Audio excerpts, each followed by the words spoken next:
Hello guys! For today's vlog, for today's video na naman tayo at magaganap ang patagisan ng talino. Kaya alright! So guys, nandito tayo ngayon guys kay Alyssa.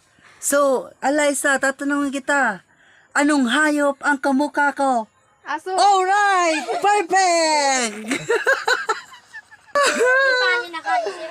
Alright guys, nandito naman tayo kay Alan Jr. So ngayon, Alan Jr. Tatanungin kita, ano ang tunog ng aso? Hop! Hop! Ay, very good. Tunog ng ibon. Hindi ko alam.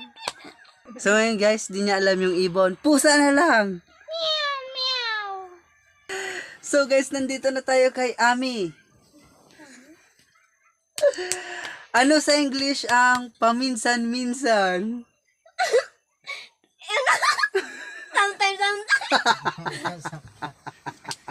Sometimes, so. Ano ulit? Sometimes.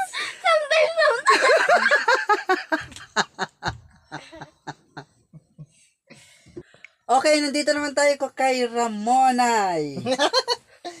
May itatanong ako sa iyo.